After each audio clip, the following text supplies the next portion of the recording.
Football players, do you know the way you train? The people that train you will definitely tell on your career, your development, and what and whom you are going to become as a professional. Before we talk about football tactics, how good you are, how you can improve on yourself, I think there's an important thing we need to discuss, which most footballers don't know, which is the difference between a coach and a manager. Football is a game whereby you don't get stuck to a manager or your career. Definitely, you're going to play under different managers. And we should know that we are all human. Everybody cannot be the same. Your coaches, your manager cannot be the same. So let's break this down in this video. Remember, in secondary school, most of us don't like mathematics. And I believe the reason is most mathematics teachers are always strict. If you bring like 10 different schools and you want to pick the most strict teachers in those schools, I can tell you that 7 or 8 of those schools, the most strict teacher will be the mathematics teacher.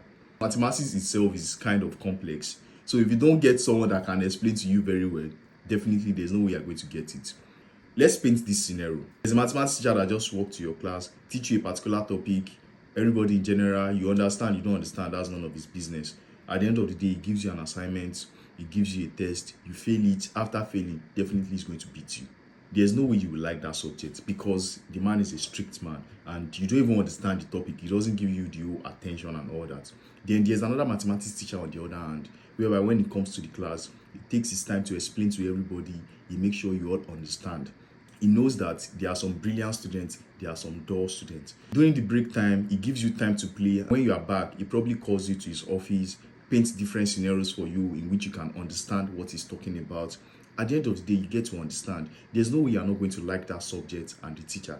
This is just a typical example of a coach and a manager. They do the same thing. They teach you tactics, they train you, they tell you how to improve on yourself in football. The only difference is coaches are strict without understanding players. For example, a coach can say you have to come to training by 9 a.m. and if you are late for 1 minute, definitely you are not starting the next game. He's going to bench you.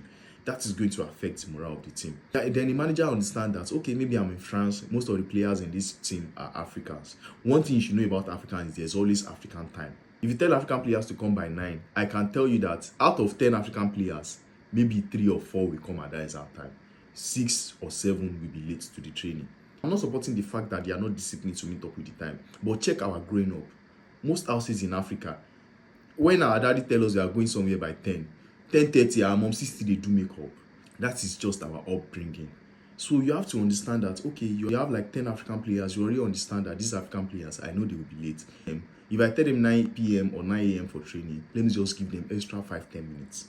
With that, you manage them. The manager gives you the freedom. You understand what you want. He thinks about things before taking decision. But a coach might not do that. That's why you notice that most coaches are good when it comes to training and coaching in small teams.